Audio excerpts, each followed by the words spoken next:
మనం రోజూ ఎన్నో ప్రకటనలు చూస్తూ ఉంటాం కదా. వాటిలో కొన్ని చాలా సింపుల్గా మామూలుగా కనిపిస్తాయి. కానీ అలా కనిపించే వాటి వెనుక కూడా ఒక పక్కా వ్యూహముంటుంది. ఈరోజు మనం అలాంటి ఒక చాలా సాధారణమైన ప్రకటనను తీసుకొని దాన్ని వెడమరచి విశ్లేషిద్దాం. సరే, ఈరోజు మనం విశ్లేషించబోయేది ఈ ప్రకటన ఒక కారు అద్దెకి ఇచ్చే సర్వీస్కి సంబంధించింది.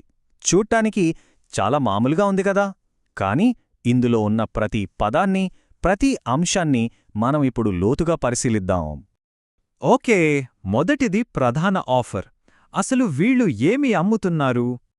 ఒక్క క్షణం ఆలోచిస్తే ఈ ప్రకటనలో అమ్ముతున్నది ఏంటి? ఒక కారు అని చాలా సింపుల్గా చెప్పొచ్చు.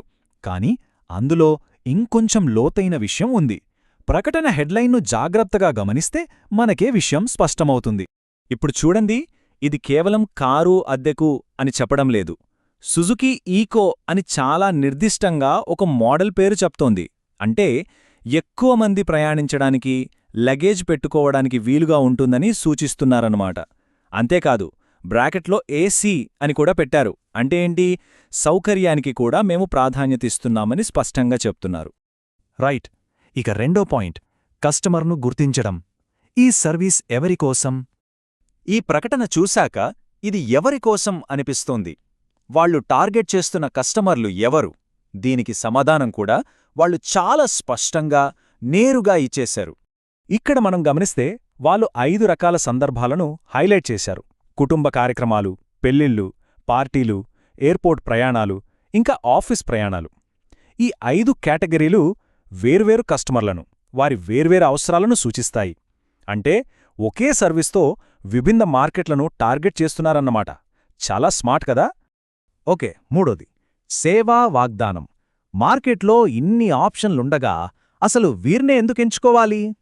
ఇక్కడొక అద్భుతమైన మార్కెటింగ్ టెక్నిక్ కనిపిస్తోంది. కేవలం ఫీచర్లు చెప్పి వదిలేకుండా వాటిని ఒక అనుభూతిగా మారుస్తున్నారు. ఉదాహరణకు, ఎయిర్ కండిషన్డ్ అనేది ఒక ఫీచర్, కాని దానివల్ల మనకు కలిగేది సౌకర్యం అనే అనుభూతి. అలాగే విశాలమైన సీటింగ్ అనేది ఒక ఫీచర్, కాని దానివల్ల కుటుంబం లేదా గ్రూప్తో కలిసి ప్రయాణించడానికి చాలా బాగుంటుంది అనే ప్రయోజనం కలుగుతోంది. ఇది చాలా ముఖ్యం. ఇక ఇవి చూడండి: అనుభవజ్ఞుడైన డ్రైవర్, సురక్షితం, నమ్మకం, సమయపాలన. ఇవి కార్కి సంబంధించిన ఫీచర్స్ కాదు, సేవకు సంబంధించిన వాగ్దానాలు. ఇవి కస్టమర్ల మనసులో ఉండే భయాలను, సందేహాలను పోగొట్టి నమ్మకాన్ని పెంచుతాయి. సరే, ఇక నాలుగోది, ఫైనల్ స్టెప్, కనెక్షన్ను ఏర్పరచడం. అంటే బ్రాండ్ ఏంటి?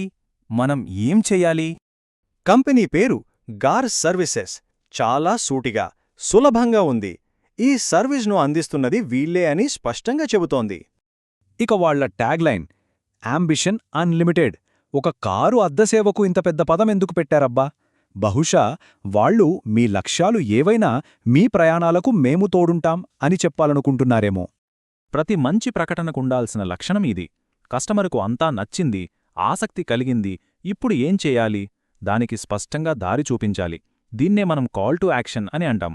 దీనికి వాళ్ళెంచుకున్న మార్గం చాలా సింపుల్, చాలా ఎఫెక్టివ్. 2 ఫోన్ నెంబర్లు ఇచ్చారు, అంతే. ఎలాంటి గందరగోళం లేదు. ఆసక్తి ఉన్నవారు వెంటనే కాల్ చేసి మాట్లాడొచ్చు. చాలా డైరెక్ట్ అప్రోచ్. చివరగా ఈ సింపుల్ ప్రకటన మనకేం చెప్తోంది? సేవారంగంలో, అంటే సర్వీస్ ఇండస్ట్రీలో నమ్మకం, విశ్వసనీయత ఎంత ముఖ్యమో చూపిస్తోంది. ఇక్కడ అమ్ముతున్నది కేవలం ఒక వాహనాన్ని కాదు, భద్రత, సమయపాలన, సౌకర్యం అనే ఒక కంప్లీట్ అనుభవాన్ని. ఈ విషయం గురించి ఒక్కసారి ఆలోచించండి.